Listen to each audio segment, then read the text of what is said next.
Matthew chapter 6, verses 5 through 8. Now, usually, in terms of using the Bible itself, I generally trend toward using the New Living Translation. To me, it's a very readable, pretty accurate translation. My own personal study Bible is the New King James Version. I'm still not really into the these and the thous, but I'm just the way that I was raised. I'm comfortable with that. I will tell you that today I use the Message, which is more of a transliteration than a translation, but it really sets forth the things that I wanted to talk with you and share with you this morning. Matthew chapter 6, verses 5 through 8. And when you come before God, don't turn that into a theatrical production either. All these people making a regular show out of their prayers, hoping for stardom. Do you think God sits in a box seat? Here's what I want you to do. Find a quiet, secluded place so you won't be tempted to role play before God. Just be there as simply and honestly as you can manage. The focus will then shift from you to God, and you will begin to sense His grace. This world is full of so-called prayer warriors who are prayer ignorant. They're full of formulas and programs and advice, peddling techniques for getting what you want from God. Don't fall for that nonsense. This is your Father you're dealing with, and He knows better than you what you need. With a God like this loving you, you can pray very simply. When my oldest daughter, Lisa, was 8 years old, she happened to flub a wide open goal on the soccer pitch.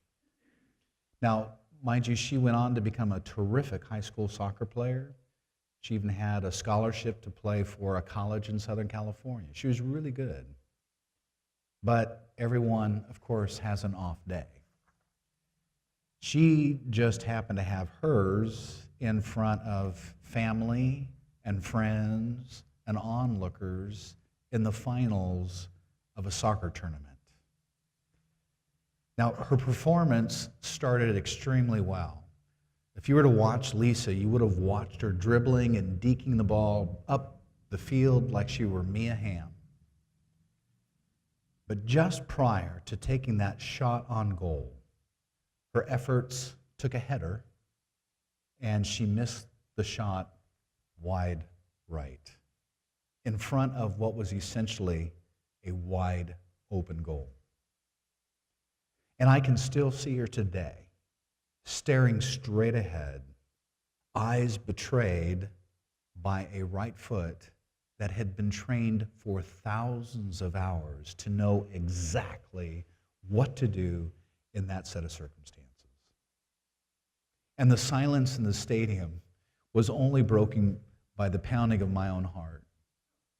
I mean, I was saying to myself, that's all right, Pumpkin. You know, it can happen to anyone. And that was okay, but the damage had already been done. I mean, she looked at her coach. Her chin was quivering. Her eyes were starting to well up with tears. The audience offered some compassionate applause. She stayed in the game, but clearly at that point in time forward, her heart just wasn't in it. By the end of the game, I had left my seat, and I met Lisa on the sidelines. And she threw her arms around me and buried her face in my shirt and said, "Oh, Dad," as she started to cry. And I picked her up and I bear hugged her with all my might. And if a hug could have extracted from her the embarrassment that she was suffering from in that moment, I can guarantee you that hug would have done it. At that very moment, I would have given Lisa the moon.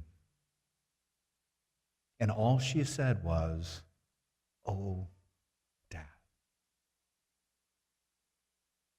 And church, That's where prayer starts.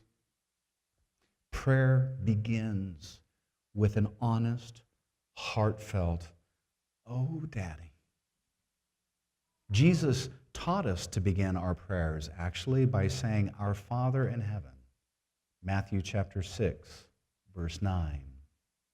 More specifically, to begin our prayers with our Abba, A-B-B-A, in heaven. And Abba is a very intimate, very tender, very folksy way. In fact, it's probably the warmest of all Aramaic words for the word Father. The use of the word Abba strips all sense of formality away from the address and actually brings proximity to the moment. Jesus invites us, you and me, to approach God the way a child approaches her daddy. And it got me to thinking, well, okay, how do children approach their daddies?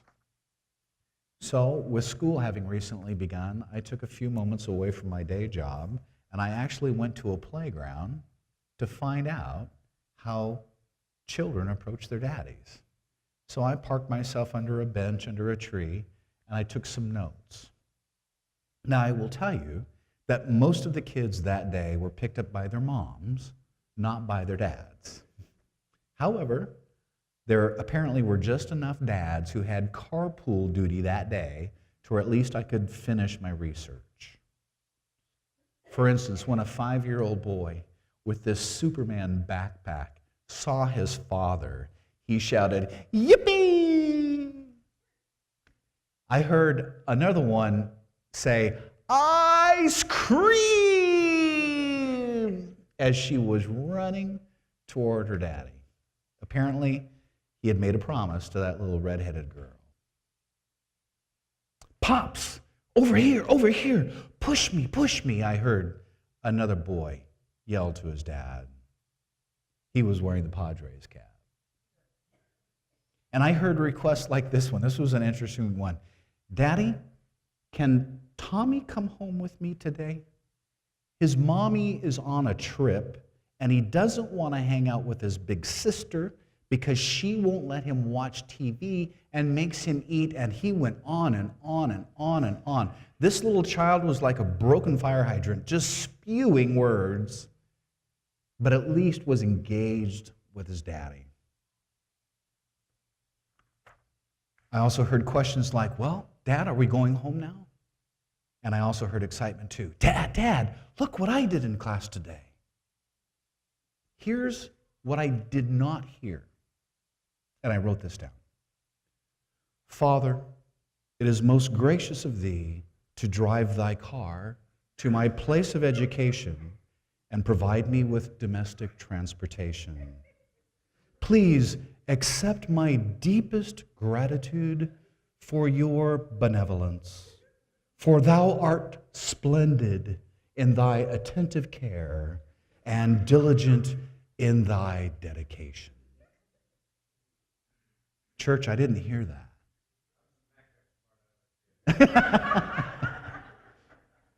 Well, Steve, however we would have reacted, I can tell you I didn't hear any of the children say that. I didn't hear formality from these kids. I didn't hear impressive vocabulary from these kids. I heard kids who were happy to see their dads and eager to engage in conversation. And God invites us to approach Him the same way. And that's a big relief, I think, because I think some of us fear mispraying. Have you ever thought about mispraying? For instance, what is the expected etiquette and dress code of prayer? What if I kneel instead of standing? What if I say the wrong words or I use the wrong tone? Am I apostate if I say prostate instead of prostrate? Jesus' answers to this is in Matthew chapter 18, verse 3. "Unless you are converted and become as little children, you will by no means enter the kingdom of heaven. You see, church, we're to become like children, carefree, joy-filled, playful, trusting, curious, and excited. I mean, forget being great as an adult. We need to seek being little like a child. We need to trust our God more and strut ourselves a whole lot less. We need to make lots of requests and accept all of God's gifts and come to God the way a child comes to his or her dad. The word, just think about it, the word daddy. Just to use that word, it takes aim at pride, doesn't it? I mean, other situations might permit an air of sophistication. You know, you kind of deepen the tone of the voice and you pause for dramatic effect. Oh, holy Lord. I allow the words to reverberate throughout the church and throughout the universe as I, the pontiff of petition, pontificate my prayer. O God, you are my king, and I am your prince. O God, you are the maestro, and I'm your minstrel. O God, you're the president, and I am your ambassador. But God prefers this greeting. God, you're my daddy, and I'm your child. And here's why. Because it's hard to call God daddy and show off all at the same time. I dare you. Engage God in prayer and call him daddy, and you try and show off. It's all but impossible. And maybe that's the point. Because elsewhere, Jesus gives this instruction.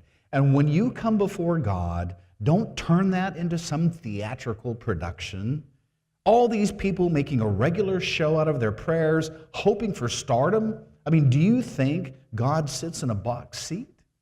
That's from our earlier reading, Matthew chapter 6, verse 5.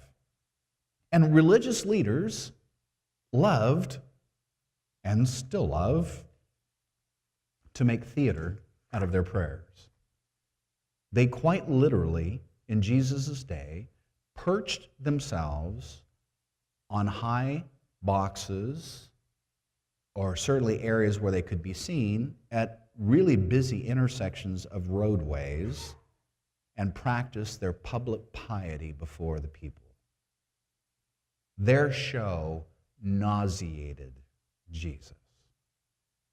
Because he said in Matthew chapter 6, verse 6, find a quiet, secluded place so that you won't be tempted to role play before God. Just be there as simply and honestly as you can manage. The focus will shift from you to God, and then you will begin to sense his grace. And I'm thinking that these words probably stunned Jesus' audience, because prayer for them, they likely assumed, was reserved for the pretty people, the special people, because they prayed in a special place. You know, God met with the priest in the temple, and then he met with the priest behind the curtain in the Holy of Holies. The people to whom Jesus was talking, on the other hand, were simple people. They're farmers. They're craftsmen. They're folks of the earth and the land. They couldn't enter the temple, but they could enter their closets. Another translation of Matthew chapter 6, verse 6 says this, but you, when you pray, enter your closet, and when you have shut your door, pray to your Father who is in secret. Now, I will tell you, in the Palestinian culture of Jesus' time, the room most likely to have a door was the closet. And here's the reason why. It held tools. It was essentially a shed. It had seed. It had farming implements and supplies. I mean, even an occasional chicken or rooster might wander into the closet. There was absolutely nothing holy about a closet. It was the day-to-day workroom of its time. Let me just give you an example. For instance, I'll try and paint a picture of my closet. My closet doesn't have any fancy fixtures in it. It doesn't have any fancy or impressive furniture in it. It has a cubby for my shoes, which I managed to hit on a hit or miss basis. It has a dirty clothes hamper, which I happen to hit more often than miss. And it is a place where I have my shirts, my pants, my suits, and my ties. But I would never for a moment think about entertaining a guest in my closet. You'll never hear me tell visitors to my home, hey, why don't we stop into my closet and have a chat? There's nothing pretty about that location. I would much prefer to meet with him in the living room or the dining room or the kitchen. But God apparently likes to chat in the closet. Why is that? Well, the answer that I've come up with is because he's really low on fancy and he's really high on accessibility. To pray, let's say, at the Vatican can be very, very meaningful. But prayers offered at home carry just as much weight as prayers said in Rome. You could go to the Wailing Wall in Jerusalem if you wanted to, but a prayer said at your backyard fence is just as effective. Because the one who hears your prayers is your daddy. You don't have to woo him with your location. You don't have to wow him with your eloquence. And just to make sure that his audience understand, Jesus went a little further. He said, the world is full of so-called prayer warriors who are really prayer ignorant. They're full of formulas and programs and advice, peddling techniques for getting what you want from God. Don't fall for that nonsense. This is your Father that you're dealing with. And he knows better than you what you need. With a God like this loving you, you can pray very simply.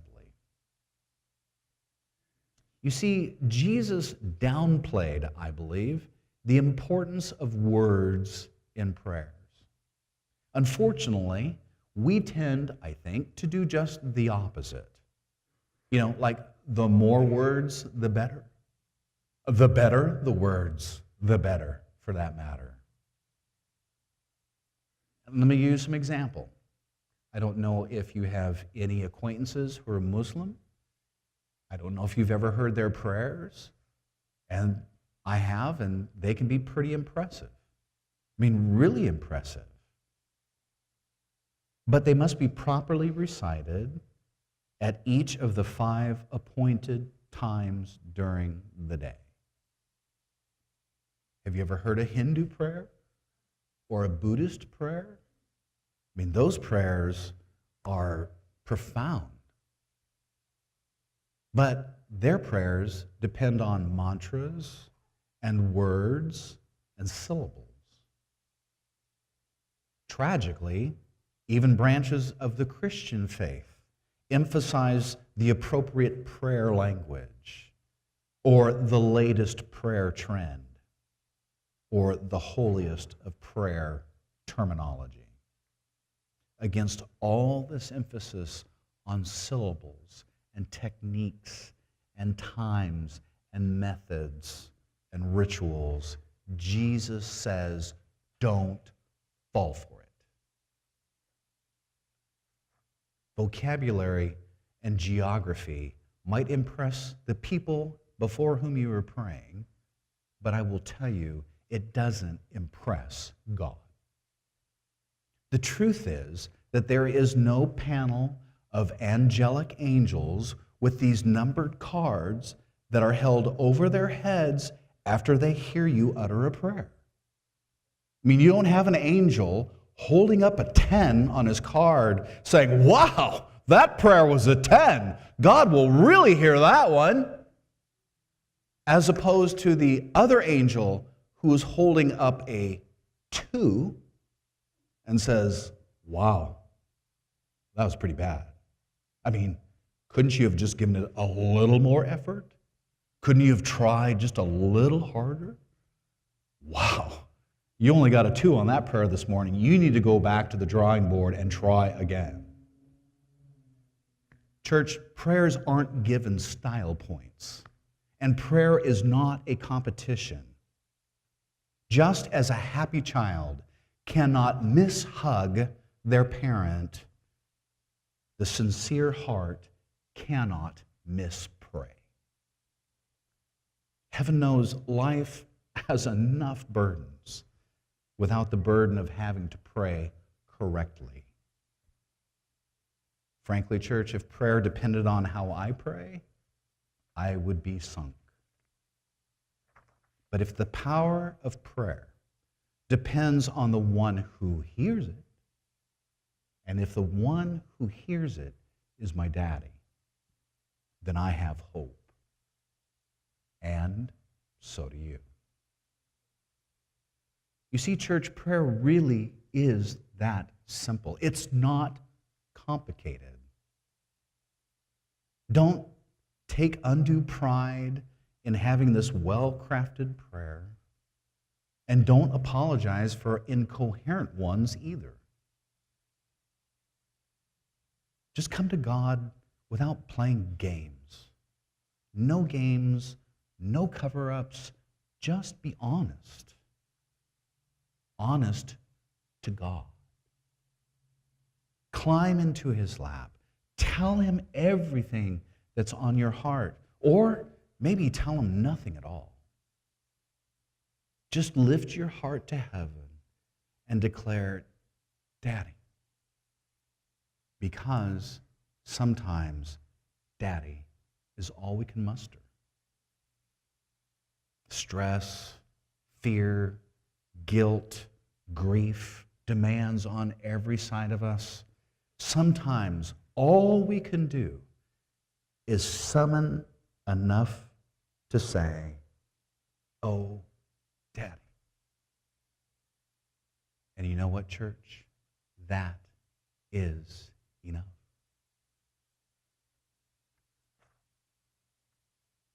You know, it was for my daughter Lisa. She uttered 2 words, right? Oh, Dad. And I wrapped her in my arms because my heart hurt for Lisa's breaking heart. And your Father will do the same. All you have to do is call Father, Daddy. Just call him. Just call him. Just call him. So we've selected a song that I think emphasizes this point. And at the conclusion of that song, we'll talk about any prayer requests you may have. And then at the conclusion of that, we're going to bring up Zach and Michaela and Kinley. And we're going to bring up Brett and Marilyn and Adeline. And then we're going to bring up Curtis and Kirk. And I'd like to ask Larry and Fred to come up as well. And then we're going to say a prayer over these beautiful baby girls and their parents. And then at the conclusion of that, then we can go have a bite to eat. So let's stand and let's sing, please.